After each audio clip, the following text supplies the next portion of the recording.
Cumbre Latinoamericana Transformarte. Muy buenos días, buenas tardes, buenas noches, dependiendo del lugar donde nos estén viendo en este momento.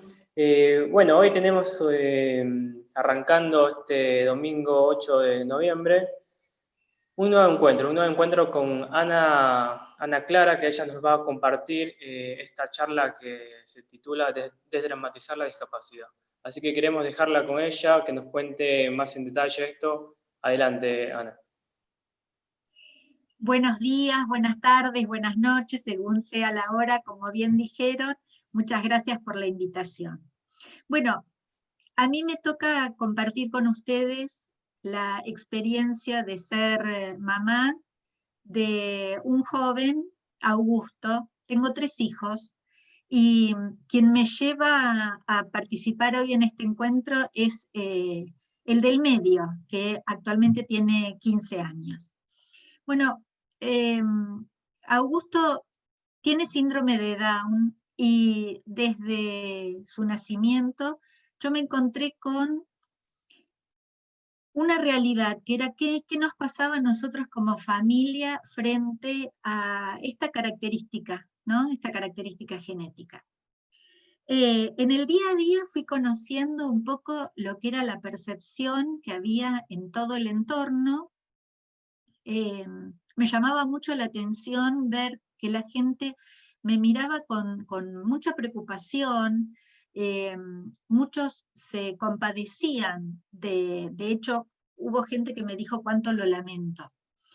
Y todo eso me llevó a pensar qué nos pasaba a nosotros como sociedad frente a la realidad del síndrome de Down y a tantas otras características.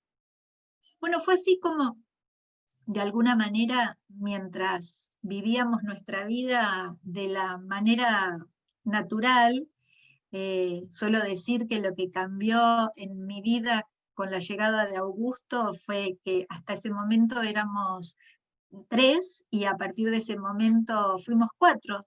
Y eso fue lo que cambió, significó poner un plato más a la mesa, empezar a pensar en nuevos horarios familiares, pero más allá de eso, todas las cuestiones que se nos fueron presentando en la dinámica familiar no eran diferentes a lo que fue la llegada del primer hijo y tampoco fue diferente de lo que fue la llegada del tercero, ¿no? Del que vino después. Pero bueno, seguíamos notando como familia esta mirada inquietante en muchas personas que nos rodeaban. Eso me llevó de alguna manera, reflexionar qué había pasado conmigo. Me formé en Argentina, en educación pública, y sin embargo, en toda mi trayectoria de formación académica, escolar y académica, no había tenido nunca un acercamiento real a lo que era la mirada sobre la diversidad. Así que, de alguna manera, empecé a pensar en cómo era fácil para nosotros vivir con Augusto. Empecé a preguntarme cómo sería para Augusto vivir con nosotros, ¿no? O sea, empecé a poner el foco en Augusto como persona que es. Y esta concepción o esta idea de desdramatizar vino de la mano de un proyecto que llevé adelante yo como productora, o sea, más allá de mi rol como mamá, como productora, de una serie animada que nos permitió pararnos del lado de lo que se ve, lo que se percibe, y donde generalmente se ha puesto la mirada cuando se habla de las personas con síndrome de Down.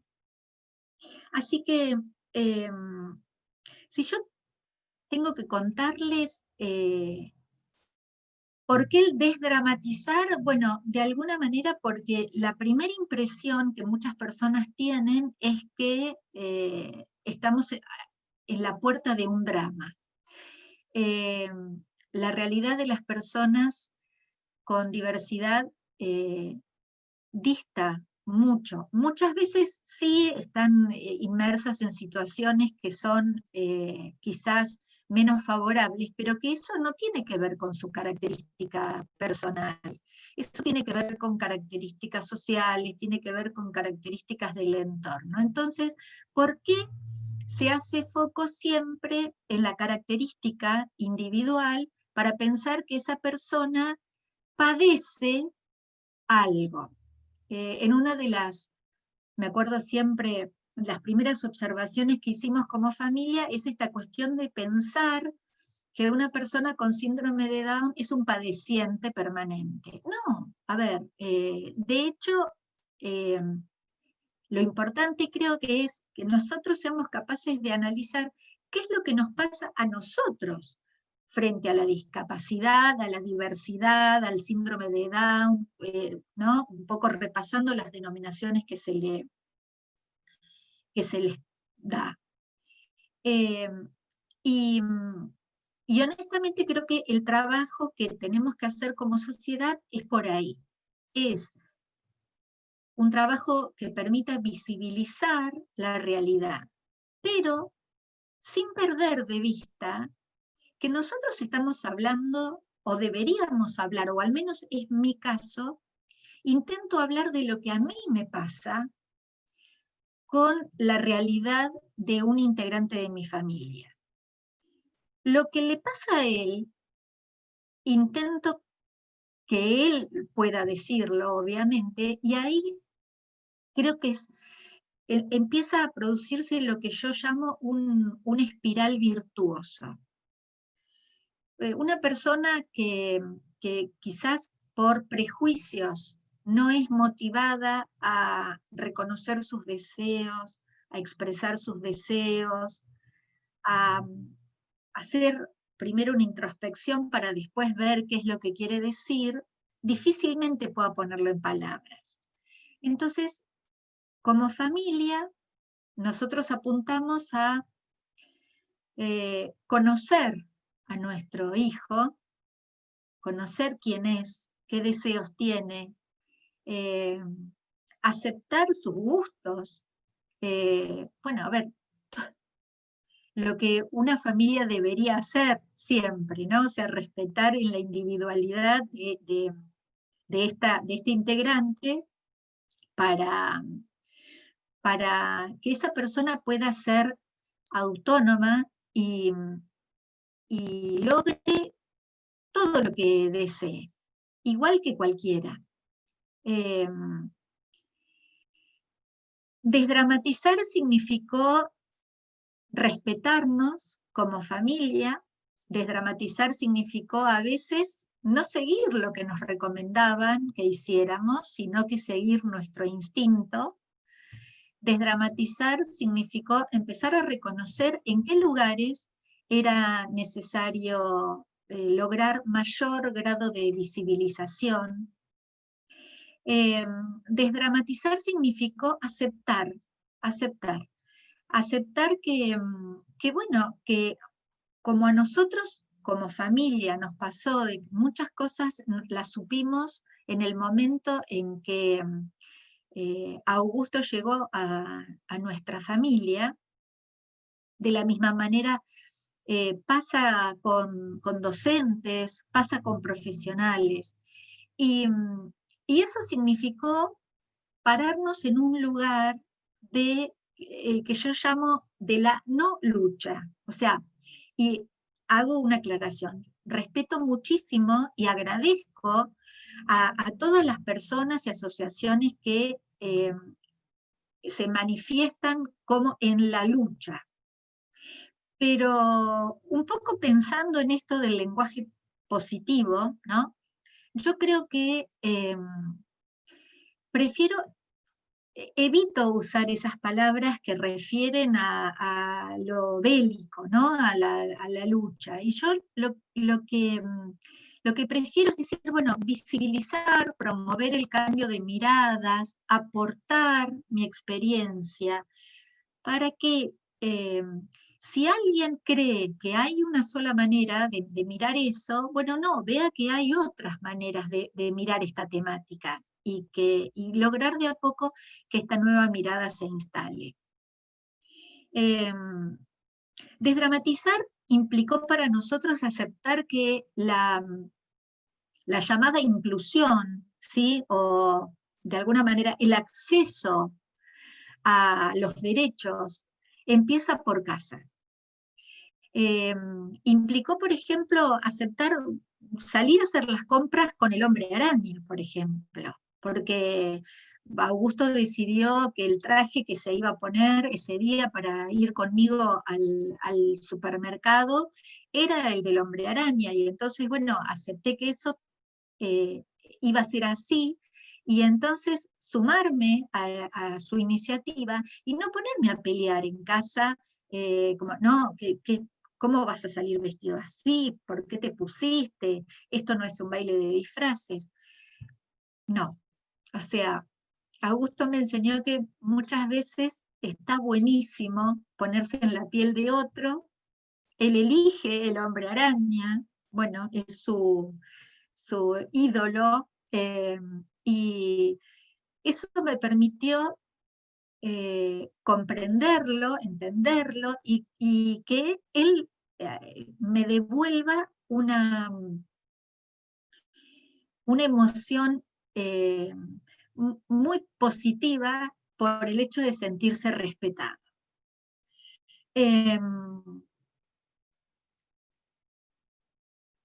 Empezar en casa implica un trabajo de poder flexibilizar en toda casa donde hay niños. Siempre es muy importante que haya reglas de convivencia, que haya límites sanos, pero esos límites pueden ir flexibilizándose con el aporte de cada uno de los integrantes. Y eso me enseñó mucho también la llegada de Augusto con sus características que lo hacen único como a cada uno de nosotros, ¿no? Pero con quizás el desafío de tener que demostrar permanentemente qué puede hacer, ¿no? Es algo que muchas veces nos lleva también a la reflexión, el pensar ese examen permanente. Hay algo que siempre dicen una de las maestras que lo acompaña en su trayectoria escolar, es que las personas o los jóvenes con diversidad funcional están iluminados permanentemente con una luz de reflector, con un foco potente, ¿no? Que se les exige muchas veces mucho más que lo que se le puede exigir a un joven que está dentro de la categoría de niños sin diversidad. Qué cosa loca, ¿no? Esto. Un poco la convocatoria de esta cumbre que me parece muy interesante, esto de lograr que se adopte un lenguaje positivo, ¿no? Que no hablemos de discapacidad, que hablemos de diversidad funcional. Y qué loco, ¿no? Porque hasta cuando uno se detiene a decir, bueno, una persona con diversidad funcional, bueno, a ver, todos tenemos, ¿no? Esto que de alguna manera suele ser inevitable, y en realidad es la posibilidad de reconocernos como seres únicos e irrepetibles. Y entonces aparece esta cuestión que a nivel familia vivimos mucho, ¿no? Que uno puede adaptarse y debe adaptarse permanentemente para que cada uno de los integrantes de la familia logre alcanzar su máximo potencial. Y entonces ahí desaparece esto de característica particular, característica genética, diversidad funcional o persona con discapacidad, desaparece y gana la escena la persona, y gana la escena, en este caso, bueno, Augusto y cada uno de nosotros. Creo que es muy importante. Hay algo que siempre aconsejo como mamá, y es que digo, bueno, frente a la noticia de que un hijo tiene un síndrome, como en este caso el síndrome de Down, bueno, sí, se toman los recaudos, hay algunas cuestiones que hay que tener en cuenta, nada del otro mundo. Con mis otros hijos también hubo cuestiones que tuve que tener en cuenta. El más chico era alérgico a la leche con lactosa, entonces tuve que darle leche deslactosada. Augusto comió siempre cualquier cosa, el más chico, se llama segundo, no. O sea, más allá de eso, olvidarse de la característica, olvidarse, centrarse en quién es, en la persona y en conocerlo. Y uno puede llevarse muchísimas gratas sorpresas, muchísimas. La realidad es, yo tuve la posibilidad de participar en muchísimos encuentros como este, a partir de que se conociese incluso la serie, que los invito a buscarla en YouTube, Beto la serie. Hay 4 capítulos, es una serie cuyo personaje tiene síndrome de Down, y acá, digamos, un poco la frutilla del postre, para los que les gusta la frutilla, es que la voz de ese personaje se la puso Augusto. O sea, Augusto tuvo a cargo darle la voz, y de alguna manera eso tuvo que ver con nuestro objetivo de la visibilización plena. O sea, fue el primer trabajo a nivel internacional, a nivel mundial, en el que la voz estaba puesta por un niño con síndrome de Down, realmente. ¿Por qué no se había hecho antes? Bueno, porque en teoría la dicción de un joven o un niño con síndrome de Down, en teoría y en la práctica, suele no ser clara, limpia. Sin embargo, nosotros queríamos que se visibilizase tal cual es, y que las personas que vean los capítulos puedan afinar el oído, decimos siempre, para lograr percibir que todas las personas comunican de distinta manera, pero que todas las personas comunican, y que es muy importante tener esta escucha atenta, detenerse con la atención necesaria para poder escuchar al otro y conectar con el otro. Así que yo los invito realmente a que la puedan ver. Puedo compartir con ustedes en este momento para que vean, a ver, cómo la van a encontrar. La van a encontrar, miren, les voy a compartir un momento, unos minutos.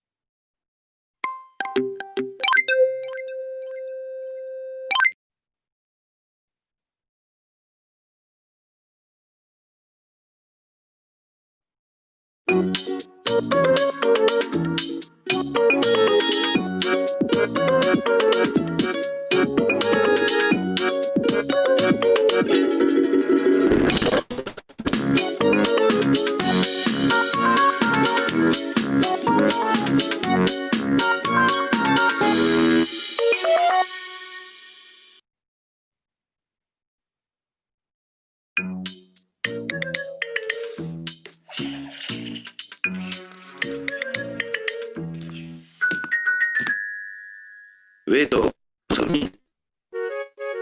Sí.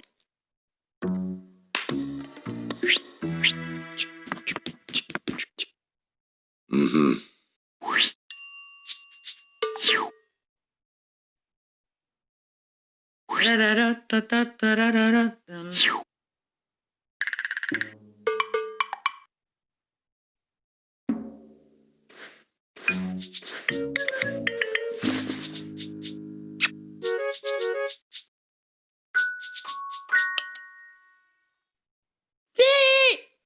Che, te toca a vos.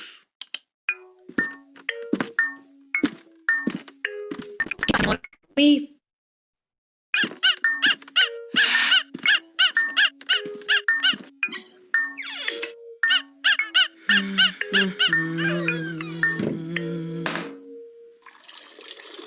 Mm,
uy.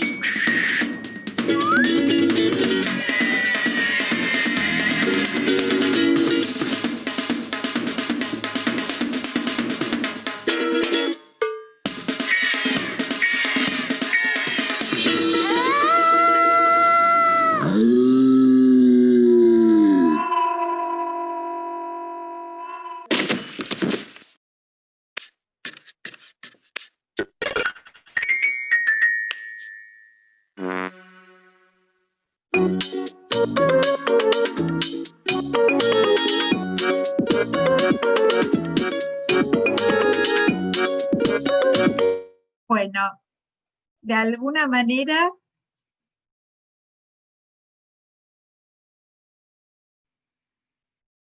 ahí estamos.